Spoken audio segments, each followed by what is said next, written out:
Medina শরীফে একটা ঘটনা ঘটছিল এমন, হজের মৌসুম, লাশ রাখা হয়েছে কবরে, কবর খোদা হয়েছে কোনো কারণে, দেখা যায় কবরের মধ্যে মানুষটার লাশ নাই, পুরুষ মানুষ রাখা হয়েছে, হয়ে গেছে মহিলা।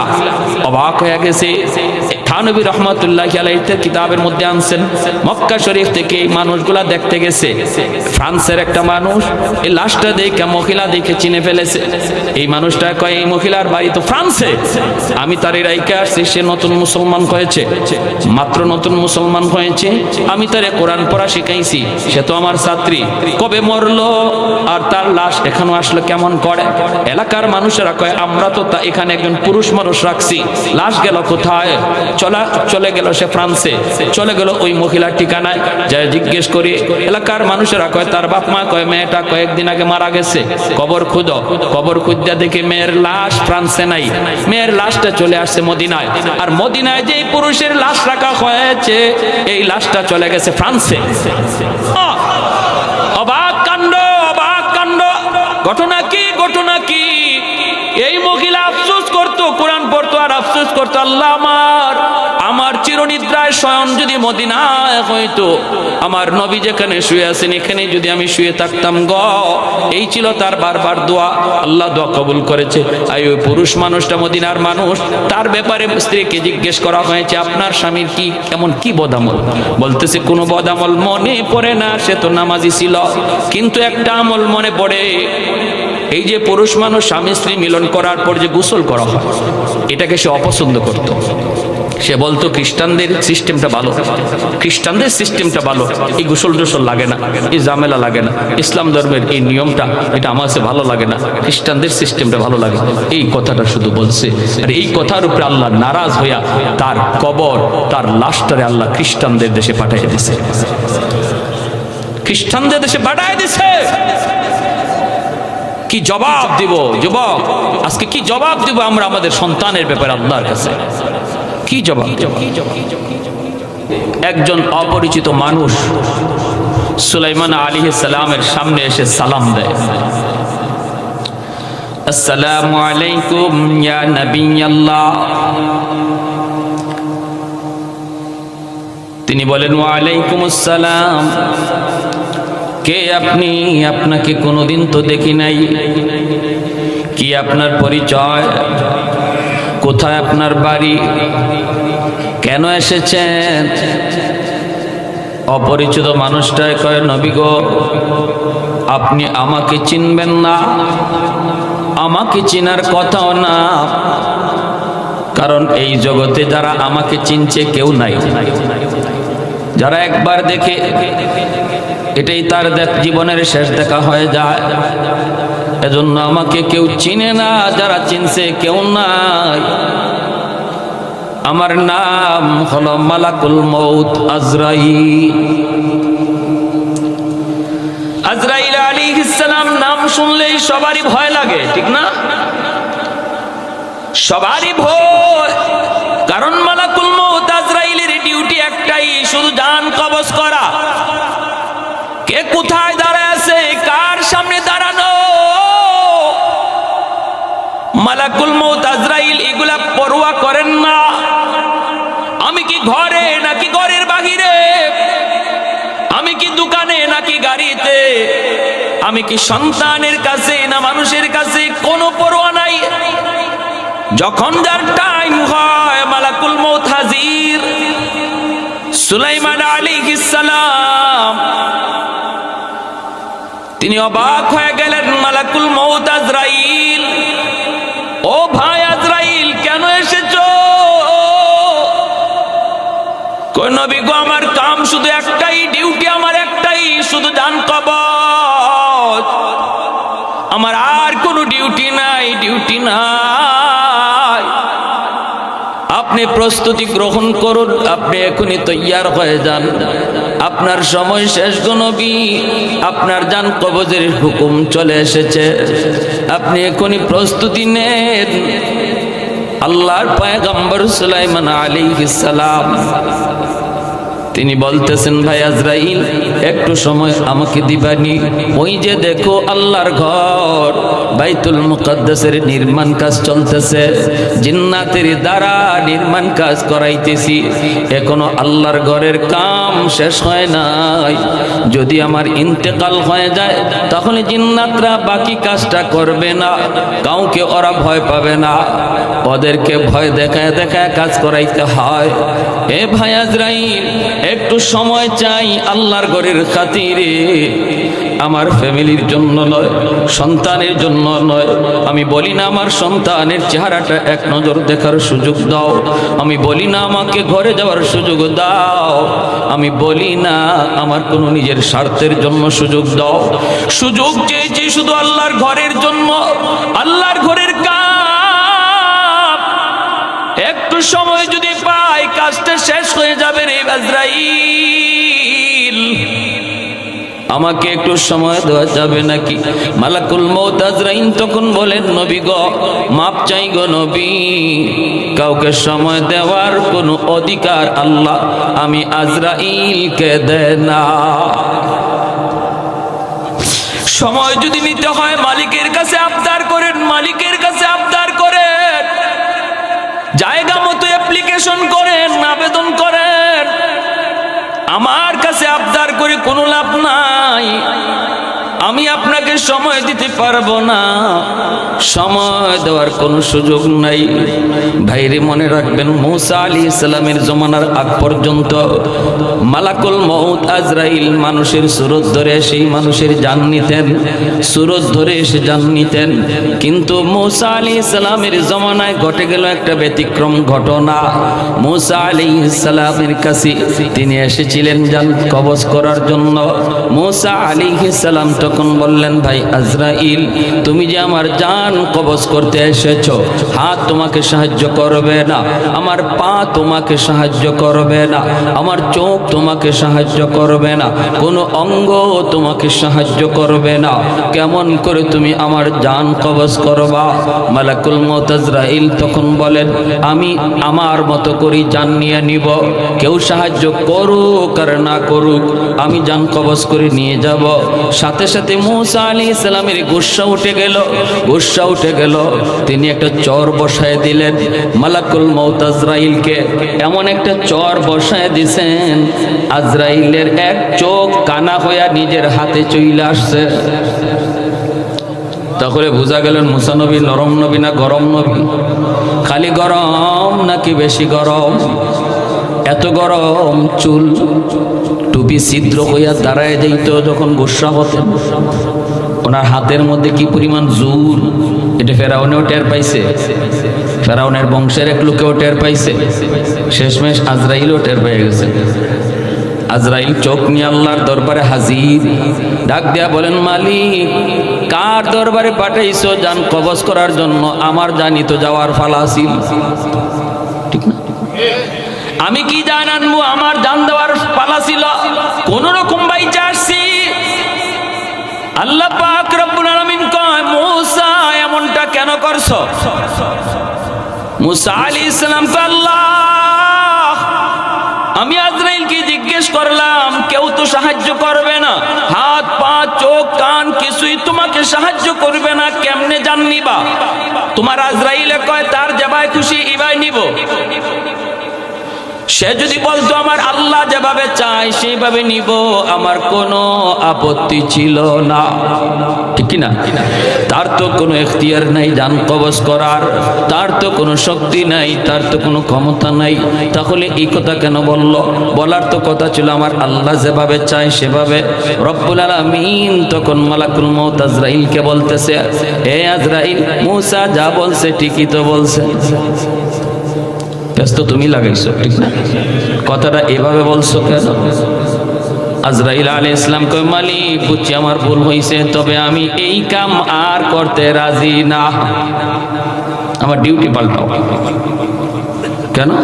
আজকে চর খাইছি, আগামীকাল কার বাড়িতে যাব জান কবজ করার জন্য, তার বাবারে সব সন্তানে মিলে আমারে দল লাগাই ফেলবো। দরজা লাগাই যদি আটকায় তাহলে বড় বিপদ, কাজটা বেশি ভালো না। আল্লাহ আমাকে অন্য কোনো ডিউটি দাও, এই ডিউটি তুমি যাকে মন চায় তাকে দাও, আমাকে আর এই ডিউটি তুমি দিও না। এটা বড় বিপজ্জনক ডিউটি, কোথায় কোন জায়গায় আমি আটকা পড়ি এটারও ভয় আছে। রব্বুল আলামিন কয় আজরাইল থামো থামো, ডিউটি তোমারই করা লাগবে, তবে সিস্টেম পাল্টাবো। সিস্টেম কিভাবে? আর তোমাকে কেউ দেখবে না, অদৃশ্য অবস্থায় তুমি হাজির হবে, অদৃশ্য অবস্থায় তুমি জান কবজ করে নিয়ে আসবে। আজরাইল আলাইহিস সালাম কয় মালিক গালি শুনবে কে? জানটা নেওয়ার পরে আমাকে গালাগালি করে। আজরাইলের আর কোনো কাম নাই, আমার আব্বারে নিয়ে গেল, আমার সন্তানদের নিয়ে গেল, যা খুশি গালাগালি আমাকে করে। রব্বুল আলামিন তখন কয় তাহলে এটারও ব্যবস্থা করতেছি, স্বাভাবিকভাবে মৌত হবে না, কোনো না কোনো একটা ওজর দিয়ে আমি জান কবজ করায় নিব। কারো জ্বর, মাথা ব্যথা, টাইফয়েড, স্ট্রোক, হার্ট অ্যাটাক, এরকম কোনো অসুবিধার মধ্যে অসুস্থতা দিয়া, কাউকে অ্যাক্সিডেন্টের মধ্যে ফেলাইয়া, কোনো না কোনো একটা সুরতে, কোনো না কোনো একটা উসিলায় তারে অসুস্থ বানায়া আমি আল্লাহ আমার দরবারে নিয়ে আসবো। তুমি শুধু জানটা নিয়ে আসবা। কেউ বলবে না আজরাইল নিয়ে গেছে, কইব কেমনে মরছে, কই গাড়ি অ্যাক্সিডেন্টে মারা গেছে, কেমনে মরছে, স্ট্রোক করে মারা গেছে। আর তোমাকে কেউ দোষারোপ করবে না। আজরাইল আলাইহিস সালাম তখন ডিউটি হাতে নিলেন। ভাইরা বন্ধুরা, সুলাইমান আলাইহিস সালামের জমানায় তিনি তো মানুষের সুরত ধরে জান কবজ করতে এসেছেন। আল্লাহর পয়গম্বর অনুমতি চান, কিন্তু তিনি তো অনুমতি দেন না। আল্লাহর কাছে আপনি সময় চান, আল্লাহর কাছে সময় চাইলেন, ডাক দিয়ে বলেন মালিক আমি তোমার ঘরের খাতিরে অল্প কিছু টাইম চাই। আল্লাহ যদি আমার এই মুহূর্তে জান কবজ হয়ে যায়, জিন্নাতগুলি তোমার ঘরের কাম তারা করবে না, অসমাপ্ত কাজ হয়ে যাবে। আল্লাহ আমাকে একটু সময় দেওয়া যায় কিনা? রব্বুল আলামিন কয় এ সুলাইমান, না না, যার যখন টাইম হয়ে যায়, ইযা জাআ আজালুহুম লা ইস্তাখিরুনা সাআতাও ওয়া লা ইস্তাকদিমুন। যার যখন টাইম হয়ে যাবে বিন্দু পরিমাণ এদিক সেদিক করা হবে না। টাইম হয়ে গেছে, তুমি রেডি হয়ে যাও। সুলাইমান আলাইহিস সালাম কয় মালিক তাহলে তোমার ঘরের কাম কেমন করে শেষ হবে? আল্লাহ পাক কয় সুলাইমান এই কাজটা কেমন করে শেষ হবে সেটা আমি আল্লাহ দেখতেছি। তোমার রূহ কবজ হয়ে যাবে, যেইভাবে তুমি দাঁড়ায় আছো এইভাবেই তোমার কবজ হয়ে যাবে। দেহটাকে আমি আল্লাহ মাটিতে ফালাবো না, এই দেহটাকে আমি আল্লাহ যেইভাবে লাঠিতে বর দেওয়া আছে এইভাবেই তোমার দেহটা রেখে দিব।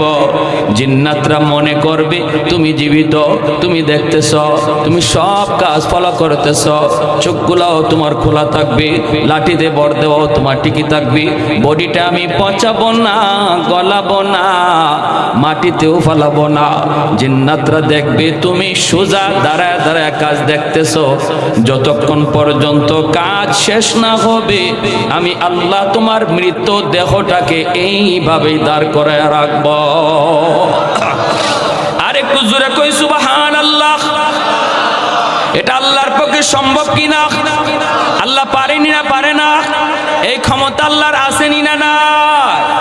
কাদিরে কুদরত দারি বরকামাল আনতা রাব্বি আনতা হাসবি যুল জালাল, আনতা রাব্বি আনতা হাসবি যুল জালাল।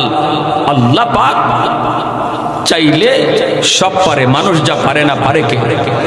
মানুষ যা দেখে না দেখে কে? মানুষ যা শুনে না শুনেন কে? আমার ভাইরা বন্ধুরা, যুবক, যেই মাত্র আল্লাহর পয়গম্বর আল্লাহর কাছ থেকে এই পদ্ধতিটা তিনি জেনে গেলেন, সাথে সাথে তিনি বলেন মালিক আমি রাজি, আমি তো মরণ ডরায়া পিছপা হই নাই। কারণ মুমিনের জন্য মরণ কোনোদিন ভয়ের বস্তু নয়। মরণকে ভয় পায় বেঈমান, মরণকে ভয় পায় কাফির কুফার। মুমিন মরণকে ভয় পায় না, কারণ কারণ আল্লাহর নবী বলেন তুহফাতুল মুমিনে আল মাউত, মুমিনের জন্য মরণ হলো আল্লাহর পক্ষ থেকে উপহার। কাফির কুফার মরণকে ভয় পায়, ভয় পায়, কারণ মরণের পরে ওদের কোনো জীবন নাই। মরণের পরে ওদের শুধু শাস্তি আর শাস্তি, শাস্তি আর শাস্তি। জাহান্নামের আগুনে ওদের জ্বলা ছাড়া কোনো উপায় নাই। আর মুমিনকে আল্লাহ বলি, বান্দারে তুমি তো ইমানদার, দুনিয়ার জন্য তুমি হলে বর, দুনিয়ার জন্য তুমি হলে বর। বেদিন বেঈমান গুলি তারা হলো বরযাত্রী। বিয়ে বাড়ি হলো দুনিয়ার এই জীবন ব্যবস্থা। মুমিন সে হলো বর, আর বেদিন বেঈমান হলো বরযাত্রী। বলুন তো বিয়ে বাড়িতে বর কি বেশি খায় না বরযাত্রী বেশি খায়? আপনাদের এলাকায় আসেনি না? বিয়ে বাড়িতে বরে বেশি খায় না বরযাত্রী বেশি খায়? বর তো রুমাল বুকে দিয়া বসা, কথা কম কয়, খানাও কম খায়। বরযাত্রীর খানা শুধু দেখে, একটু আফসোসও করে না। বরে আফসোসও করে না, হায় রে এইভাবে খাইতেছে, আমি খাইতে পারি না, এটাও বলেন না। কেন বলে না? কারণ তার চিন্তা হলো আজকের দিন আমার খাওয়ার দিন নয়, আজকের দিন হলো বরযাত্রীর খাওয়ার দিন। আর তাদের খানা শুধু একদিন, আমার খানা একদিন নয়। আমার খানা আজকে থেকে এই বাড়িতে শুরু হবে আর শেষ হবে না। আমার জন্য খাবার বাসর ঘরে সাজানো, আমার খাবার এই বাড়িতে আজ থেকে শুরু। বাসর ঘরের খানা বরযাত্রীর কপালে নাই। এজন্য বর আফসোস করে না, এই বাড়ির আজকের দিনের খানা বরযাত্রীর খানা, আর আগামীকাল থেকে খানা শুরু হলো বরের। ছোট্ট মুরুক বড় মুরুক সব মুরুক বরের জন্য, ঠিক কিনা? যেটা কক কক কয় এটাও বরের ফেটো যাবে, যেটা চেউ চেউ কয় এটাও বরের ফেটে, ঠিক কিনা? কিন্তু বরযাত্রী একদিন ইচ্ছা মতো খায়। বাড়িওয়ালাও খাওয়ায়, বাড়িওয়ালাও খাওয়ায়, খা আরো দাও, আরো দে, পাতিল উল্টে দেও, বাটি উল্টে দেও। আমার বিয়েতে আমার এক দোস্ত গেছিল, অসুবিধা দিতেছে আপনাদের? আমার দোস্ত আমারে কয় কি, দোস্ত তোমার বিয়েতে গেলাম, আমারে চামচ দিয়া গোশত দেয়। তো আমি বললাম তো চামচ দিয়েই তো সবাই গোশত দেয়। দুধ মিয়া, আমি কি সেই রকম দোস্ত নাকি? আমি বললাম তো তারপরে? দিলাম ইচ্ছা মতো একটা দমা। চিনো আমার? আপনি কি কই যে রুমাল মুখে দিয়ে বসা, তোমার কি হয়? দুলাভাই। তোমার দুলাভাই ক্লোজ ফ্রেন্ড, এক বিছানায় ঘুমাইছি সারা জীবন, একই ক্লাসে পড়ছি, এইরকম বন্ধু আমি, আর তুমি আমার চামচ দিয়ে ঘুষ দাও না? চামচ সরাও, বাটি ঢাইলা দাও। বুঝে আসছে? মানে বল, গোশতের বল ঢাইলা দাও। আমি বললাম দোস্ত দিছে? কয় না দোস্ত, কল লগে লগে দেরি নাই, একদম বল ঢাইলেই দিছে। খাইছ? জনমের খাওয়া খাইছি। আমারে কয় দোস্ত মাঝে মাঝে আমি তোমার দিকে চাইয়া হাসি, তুমি আমার, আমি কি খানাটা খাইতেছি আর তুমি এখনো রুমাল দিয়ে বসা, তোমার সামনে কিছু দেই না। মাঝে মাঝে আমার মনে হয়েছে কি আজকে মনে হয় তুমি আমাকে উসিলায় খাইতে আইছো। বাহ, ভালো দিক, তোমাকে ওসিলায় আমি খাইতে আইছি। ওই এমনই তো মনে হইল, যা খানা দিতেছে খালি আমাদের কি দেয়, তোমার দিকে যাই না।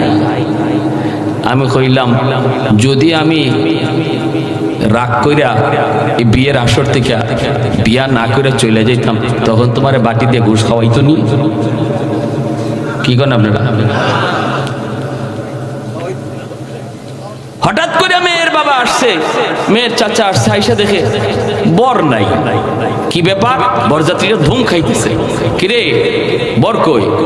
বর দিয়ে কি করবেন আপনি? বরযাত্রীরা কয় বর দিয়ে কি করবেন, আমাকে দেখেন না? ও গেছি গা রাগ কইরা, ও নাকি বিয়ে করবে না।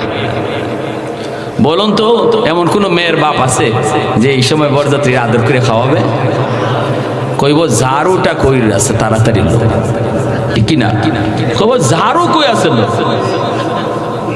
তো আমি বললাম, দোস্ত যদি আমি রাগ করে যাইতাম তাহলে দেখতাম তোমার বাটি ডাইলে আর পাতিল ডাইলে কেমনে খাওয়ায়।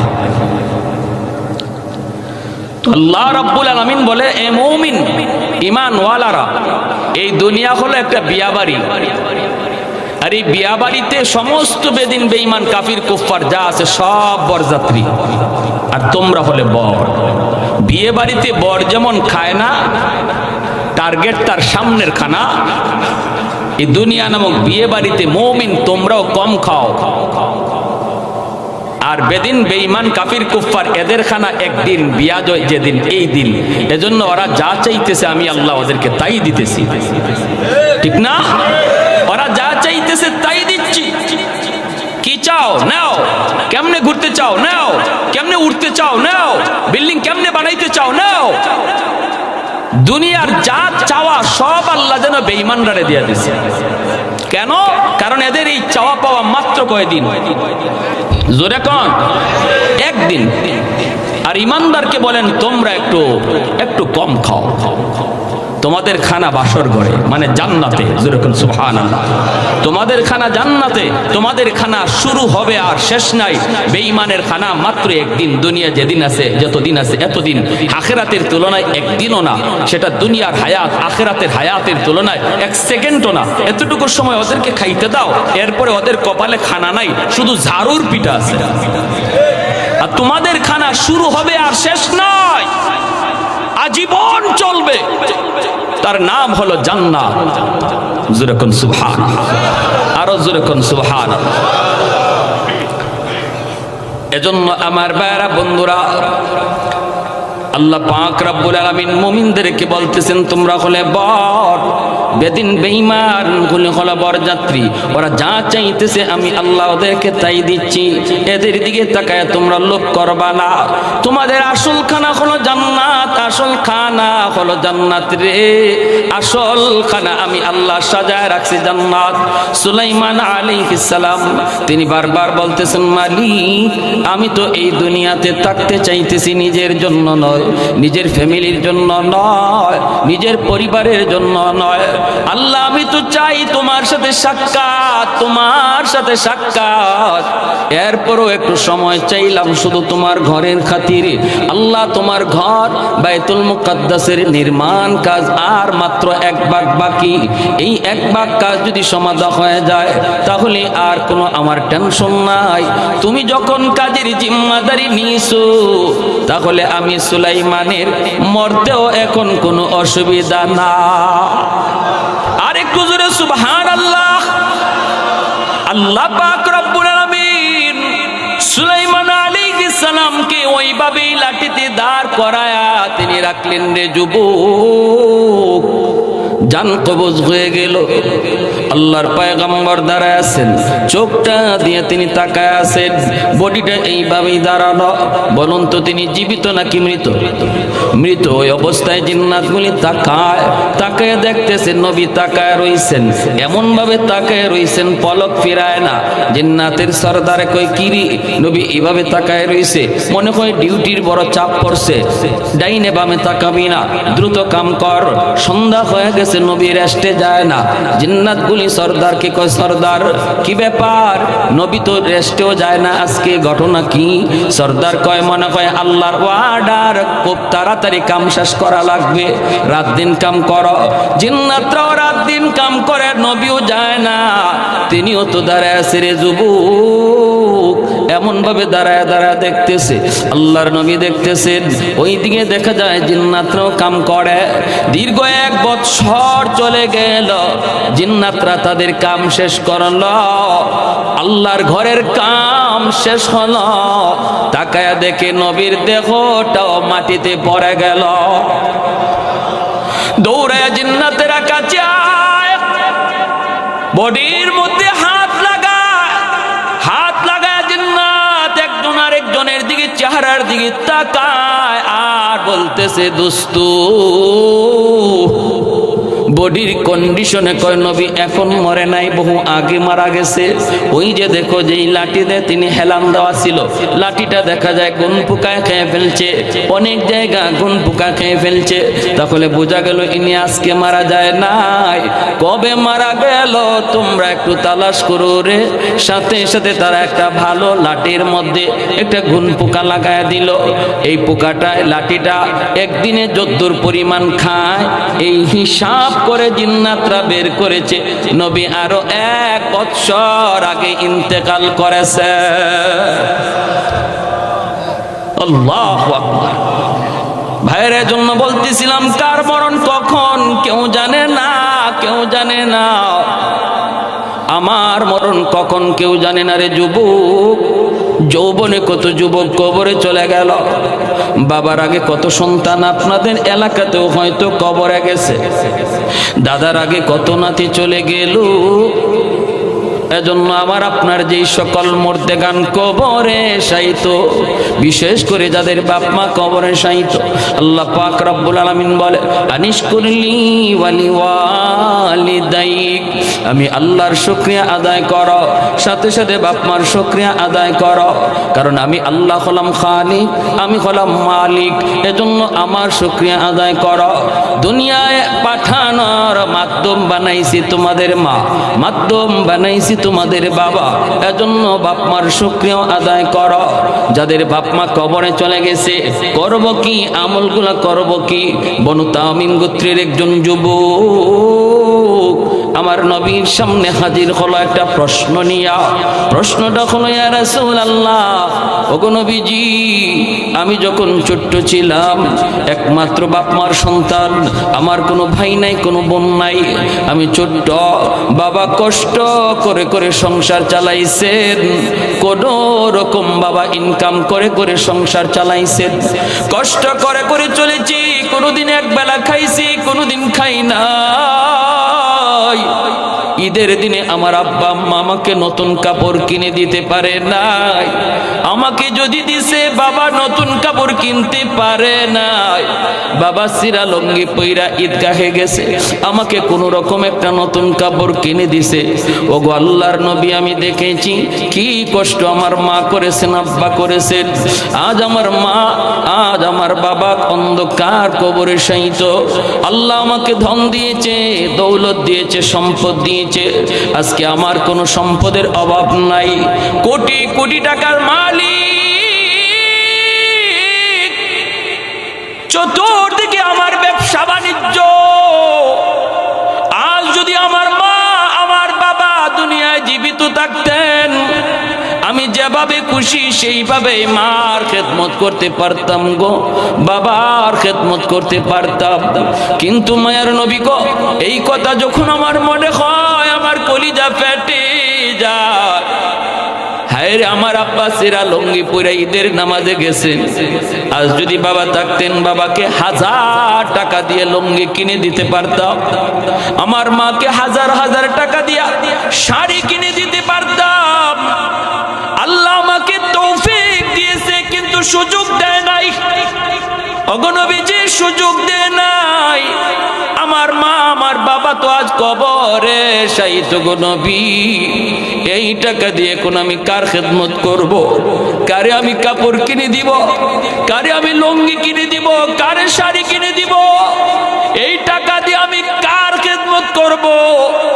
আমার কষ্ট হয়, রাতে ঘুমাইতে পারি না। আমাদের মধ্যে এমন সন্তান বহু পাওয়া যাবে, এক সময় ছোট্টবেলা খুব গরিব ছিলাম, বাবা মা কষ্ট করেছে, কিন্তু সন্তানকে আল্লাহ আজকে অর্থ দিয়েছে, সম্পদ দিয়েছে, কিন্তু বাপ মার খেদমত করার সুযোগ নাই। আমার ভাইয়েরা, বন্ধুরা, যুবক আল্লাহ নবীর কাছে ডাক দিয়া কয়, ইয়া রাসূলুল্লাহ, ওগো নবীজি, আমি আপনার কাছে জানতে চাই গো নবী, কবরে থাকার পরেও আমার বাপ মার সেবা করা যাবে কিনা, আমার বাপ মার খেদমত করা যাবে কিনা, আমার কবরে শুয়ে থাকা আব্বা আম্মার খেদমত করার সুযোগ আমার আছে কিনা। আল্লাহর নবী যুবককে সান্ত্বনা দিতেছেন, নবী তারা মাথায় হাত বোলায় বলতেছেন, রে যুবক, শান্ত হও, আর কেঁদো না, চোখের পানি ঝরায় না, আমি নবী তো জন্মের আগেই বাবা পাই নাই, কিছু বুঝ হওয়ার পর মাও হারাইছি। আমি নবী ও মার খেদমত পারি নাই, বাবার খেদমত করতে পারি নাই রে যুবক, আমি এতিম। তুমি তো বাপ মা পাইছো, আমি তো পাই নাই। এরে যুবক, 5টা আমল যদি তুমি করো, কবরে শুয়া শুয়া তোমার বাপ মা তোমার খেদমত পাইতে থাকবে। আর একটু জোরে বলেন কয়টা আমল? একটু জোরে বলেন কয়টা আমল? এটা আমার নবীর হাদিস। কার হাদিস? আমার নবীর হাদিস। আল্লাহর নবী ওয়াজ করতেছেন একা, শ্রোতাও নবীর সামনে মাত্র একজন। এত দামি একটা ওয়াজ মায়ার নবী করলেন, শ্রোতা মাত্র নবীর সামনে কয়জন? একটু জোরে বলেন কয়জন? এজন্য ভাইরা মনে রাখবা, ওয়াজ নসিহতের ভিতরে কতজন শ্রোতা আসলো সেটা ইখলাসের বিষয় নয়। একজন মানুষও যদি বয়ান থেকে হেদায়েত পেয়ে যায়, আজকের যুবকদের মাহফিল করানো সার্থক। হাজার হাজার লক্ষ লক্ষ মানুষের জমাত, কিন্তু একজন মানুষও হেদায়েত নিয়ে যাইতে পারে না। শুধু রং ঢং দেখা সময় কাটায় গেল, কোনো লাভ নাই, লাভ নাই। অল্প মানুষের ভিতরে যদি একজন মানুষও দিল থেকে কথাগুলো নিয়ে বাড়ির দিকে রওনা দেয় আর আমলের নিয়ত করে সে উঠে মাহফিলে বইসে যদি এক ফোঁটা চোখের পানি ফালায়া আল্লাহর কাছে তওবার নিয়ত করে, এই মাহফিলে আমাদের আসাটাও সার্থক, আপনাদের বসাটাও সার্থক, মাহফিল কমিটির মাহফিল করানো সার্থক। ভাইরা আমার, আল্লাহর নবী একা, শ্রোতা নবীর সামনে মাত্র একজন। মায়ার নবী বলে, যুবক 5টা কাজ তুমি করো। 5 কাজ করলে তোমার আব্বা আম্মার খেদমত কবরে পৌঁছে যাবে। 1 নাম্বার হলো আসসালাতু লাহুমা, বাবা মার জন্য বেশি বেশি করে তুমি দোয়া করো। যেই দোয়াটা আল্লাহ কোরআনের মধ্যে নিজে শিখিয়ে দিছে।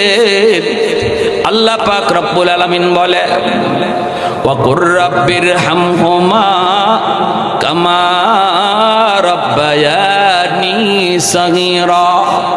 রব্বুল আলামিন পবিত্র কোরআনের সূরা বনী ইসরাঈল বলেন, এরে আল্লাহর বান্দা একটু মনোযোগ দিয়ে শোনো। বাপ মার আলোচনা করতে যে আল্লাহ বলেন, ওয়া কাদা রাব্বুকা আল্লা তা'বুদু ইল্লা ইয়্যাহ ওয়া বিল ওয়ালিদাইনি ইহসানা ইম্মা ইয়াবলুগান্না ইনদাকাল কিবারা আহাদুহুমা আও কিলাহুমা ফালা তাকুল লাহুমা উফ ওয়ালা তানহারহুমা ওয়া কুল লাহুমা কওলান কারীমা ওয়াখফিদ লাহুমা জানাহাদ যুল্লি মিনার রাহমা ওয়া কুর রাব্বিরহামহুমা। আমার সাথে সবাই পড়েন, ওয়া কুর রাব্বিরহামহুমা কামা রাব্বায়ানি সগীরা। রব্বুল আলামিন কয়, তোমরা যারা বাপ মার সব ব্যাপারে আমি আল্লাহর কাছে দোয়া করতে চাও, বাপ মার জন্য তোমরা যারা দোয়া করতে চাও, আমি আল্লাহর কাছে কেমনে দোয়া করবা আমি শিখায়া দেই, আমি আল্লাহ শিখায়া দেই। বাপ মার ব্যাপারে কেমন করে দোয়া করবা বলুন তো দেখি। আল্লাহ যদি দোয়া নিজে শিখায়া দেয়, তাহলে বোঝা গেল এই দোয়া কবুল হবে, 100% গ্যারান্টি আছে, ঠিক না? ফ্যাক্টরির মালিক, আপনি ফ্যাক্টরিতে চাকরি নিতে গেলেন, শয়ে শয়ে যুবক চাকরি নেওয়ার জন্য দরখাস্ত দিবে। মালিক যদি তোমাকে ডাক দিয়ে বলতেছে, যুবক বাড়ি কোথায়? বলে কবিরাজপুর। কও কি তুমি? আরে আমার বাড়িও তো এলাকা, আমার ফ্যাক্টরিতে তুমি বুঝি চাকরি নিবা? বলে হ্যাঁ। তাহলে আসো, আমি তোমাকে অ্যাপ্লিকেশন শিখায় দেই, দরখাস্ত শিখায় দেই, আমার কাছে কেমন করে দরখাস্ত লিখতে হয়।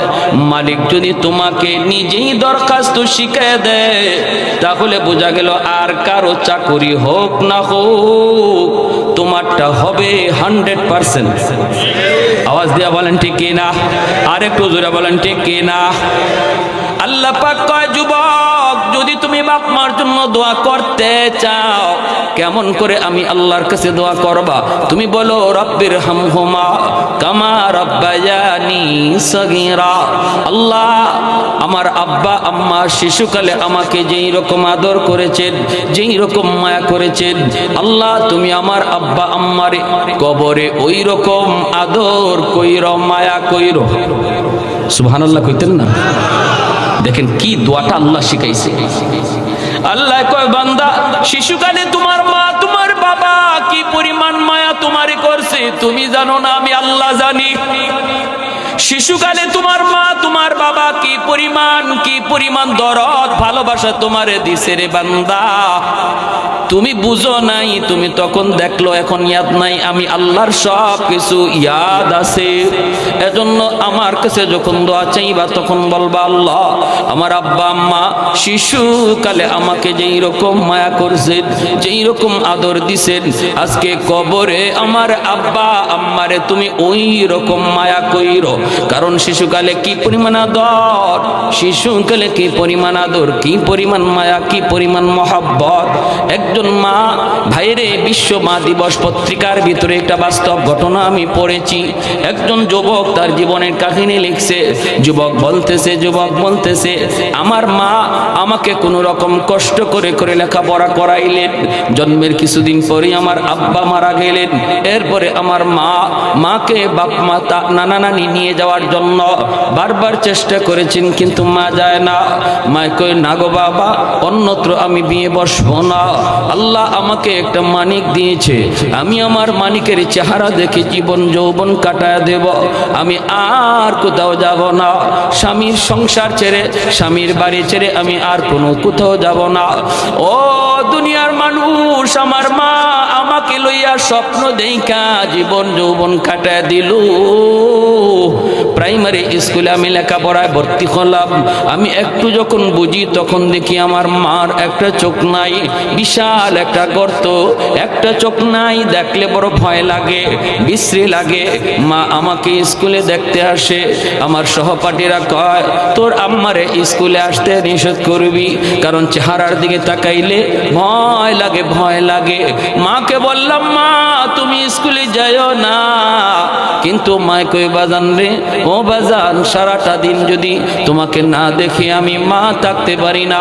এই দুই জমিনে আমার আর কেউ নাই, আর কেউ নাই, একমাত্র আমার কলিজার টুকরা ধন, আর জমিনে কেউ নাই আপন বলতে রে বাবা। সারাদিনে একবার না দেখলে আমার কলিজা ছানছান করে, এজন্য তোমাকে দেখতে আসি। স্কুল জমানায় মা দেখতে যায়, হাই স্কুলে ছেলে ভর্তি হয়েছে তাও মা দেখতে যায়। ছেলে নিষেধ করে মা নিষেধ মানে না। কলেজে গেল সেখানেও ছেলেকে মা দেখতে যায়। এই ছেলে বলে, আমি ঢাকা ইউনিভার্সিটিতে ভর্তি হলাম। আমার মা মানুষের বাড়িতে কাম করে করে, কখনো আমার নানা নানির কাছ থেকে ধার এনে এনে, মামা মামির কাছ থেকে ধার এনে এনে, আত্মীয় স্বজনের কাছ থেকে ভিক্ষা করে করে আমার লেখাপড়া করায়। আমি ইউনিভার্সিটিতে ভর্তি হলাম, আর লেখাপড়ার খরচ মার দেওয়া লাগে না। আমি তো এখন টিউশনি করি, নিজের লেখাপড়ার খরচ নিজেই জুগাইতে পারি। ইউনিভার্সিটির লেখাপড়া শেষ, একটা সুন্দরী মেয়ের সাথে আমার পরিচয় হলো। সুন্দরী মেয়ের সাথে পরিচয় হলো। এই সুন্দরী মেয়ের সাথে পরিচয় হওয়ার পর একটা সম্পর্ক তৈরি হলো। আমার স্যারের মেয়ে, স্যার আমাকে অফার দিল, মেয়েটাকে বিয়ে করো যদি, আমি তোমাকে চাকরি দেব। আমি মার কাছে আসলাম, মাকে বললাম, মা গো, ও মা, আমার স্যারের মেয়ে, বিয়ে যদি করি একটা চাকরি পাবো। মা কই, বাবা, ধনী লোকের মেয়ে গরিবের বাড়িতে আনলে সুখ হয় না রে বাবা। ধনীর মেয়ে গরিবের বাড়িতে আনলে সুখ হয় না। শরীয়তের বিধান হলো কুফু মিলায় বিয়ে করো। ধনীর মেয়ে দিতে চাইলেই গরিব তুমি বিয়ে কইরো না রে যুবক। বিয়েটা ছেলে খেলা নয়, এটা একটা জীবন জড়িত, ঠিক কিনা জোরে বলেন? এজন্য শান্তি যদি চাও নিজের সমপর্যায়ে যাও। শান্তি যদি চাও সংসারের সম পর্যায়ে যাও, উঁচুতে যাইবা না। মায় কয় বাবা যাইস না যাইস না যাইস না, কিন্তু ছেলে মানল না, কারণ তার তো একটা সম্পর্ক হয়ে গেছে, মহব্বত হয়ে গেছে। বলতেছি মা গো টেনশন তুমি করবা না, আমার সাথে কথা হয়েছে, সব মানায় নিবে, তোমাকে আম্মা কয়া ডাকবে, কোনো অসুবিধা নাই। একটা মাত্র ছেলে, ছেলেও আজকে শিক্ষিত, বিরাট শিক্ষিত। মা ছেলের কথায় পড়ে গেল, ঠিক আছে বাবা নিয়ে আস, অনুমতি নিয়ে বিয়ে করে ফেলল। যেই কথা সেই কাজ, ধনীর মেয়ে গরিবের ঘরে আসলো, কিন্তু মাকে মা হিসাবে মানতে পারে না। আসেনি না নাই, জুড়ে কোন আসেনি না নাই? অসংখ্য নজির, বাপ মার কথা না মাইনা যে ছেলে বিয়ে করে, বাপ মার পরামর্শ না নিয়ে যে নিজের সিদ্ধান্তে বিয়ে করে, তার জীবনের শান্তি থাকে না, কপালে অশান্তি আর কষ্ট। সেদিন কিন্তু বাপ মারেও কিছু বলতে পারে না। বাপ মা কয় তুই তো নিজেই পছন্দ করে বিয়ে করেছ, সারা জীবনের জন্য যন্ত্রণা শুরু হয়। এজন্য বলি রে যুবক, বিয়েটা